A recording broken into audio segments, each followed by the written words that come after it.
Have you ever wondered which states vote similarly in presidential elections and why? The answers are not as obvious as they might seem. There are some pairs of states that are in completely different parts of the country, but have had similar preferences in presidential elections. For this analysis, states were compared to each other not only based on who won, but their margin of victory as well. The election results between 1960 and 2020 were used to cluster American states into different presidential preference regions. The resultant hierarchical clusters show several clearly defined groups. However, it may be best to look at the presidential preferences of states as a connected web, since the data reveals more of a gradient. Therefore, this diagram was created to reveal more intricate linkages between states rather than simply grouping them into regions.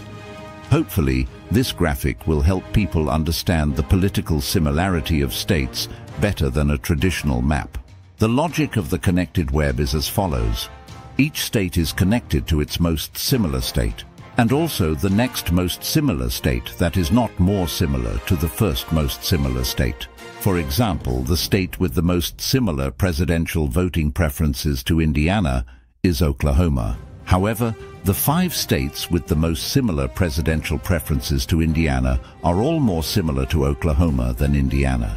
The next state that is more similar to Indiana than Oklahoma is Virginia, even though it is only the 12th most similar overall. Therefore, Indiana is on a spectrum somewhere between Oklahoma and Virginia. Please keep in mind that just because some states are close to each other on this graphic does not necessarily mean they are very similar to each other. For example, although West Virginia and Arizona are next to each other in the graphic, no lines are between these states, so no relationship is necessarily implied. However, the length of the lines connecting states in the graphic represent how similar states are to each other. The shorter the line, the closer the similarities between the states are. Interestingly enough, Indiana got grouped with many rural states in the western part of the United States, since they almost always vote for Republicans in presidential elections. Texas is clustered with states in the Deep South. Another interesting cluster is that Hawaii gets grouped in with Minnesota, New York, Maryland, and Massachusetts, because these states are among the biggest strongholds of the Democratic Party. The landlocked states in the southeast region formed their own group, along with the addition of Louisiana. Wisconsin and Iowa are both states that have traditionally leaned towards voting for Democrats in the past, but now are preferring Republican presidential candidates more. The same goes for Florida and Ohio. They used to be swing states, but are starting to vote for Republican candidates more. Nevada, Colorado, New Mexico, Virginia, and New Hampshire are the opposite. They have traditionally leaned towards voting for Republicans in the past, but now are preferring Democratic presidential candidates more. The final grouping features many reliably Democratic states that have also voted for strong Republican presidential candidates in the past. Now we will show the diagram in context with the last 16 presidential elections.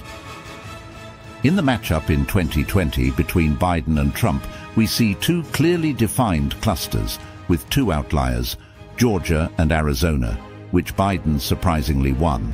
In 2016's election, there are also 2 clearly defined clusters with 2 exceptions, Pennsylvania and Michigan, typically Democratic strongholds, which Hillary Clinton lost. In the 2012 election between Romney and Obama, there were no outliers. The same was true for McCain versus Obama in 2008, while the only outlier in the 2004 race between Bush and Kerry was New Hampshire, likely because John Kerry was from New England. The contest in 2000 between Bush and Gore featured 2 of the most closely contested state elections in history. Both Florida and New Mexico were decided by less than 0.1% of the vote. Both of Bill Clinton's campaigns were abnormal, since he not only ran against a Republican candidate, but a strong independent candidate in Ross Perot. However, even in Ross Perot's best contest in 1992, he did not win any states. Clinton was from Arkansas, so he had an easier time winning southern states. George Bush dominated the 1988 election against Dukakis. However, West Virginia still voted for the Democratic candidate. The Republican Party also dominated the 1984 election, where Reagan won every state except Minnesota, Mondale's home state. In 1980, Reagan also won easily. Carter only won the most liberal states and his home state of Georgia. However, Carter did win the 1976 presidential election against Gerald Ford. In 1972, Richard Nixon easily beat George McGovern, winning every state but Massachusetts. In 1968, Richard Nixon defeated Hubert Humphrey. The election featured segregationist third-party candidate George Wallace, who won many states in the Deep South. Lyndon B. Johnson won the 1964 election in a landslide. He only lost the states in the Deep South and Arizona that were upset over his civil rights reforms. Kennedy won the 1960 election, even though he lost California, Nixon's home state, as well as Florida and Ohio. So, what do you think about this attempt to diagram the presidential preferences, and what do you think the results will be in the 2024 election? Let us know in the comments below. Please like and subscribe to the Objective Lists channel, as there will be even more interesting videos coming soon. For more insights and analysis, please visit objectivelists.com for new and thought-provoking articles about our world.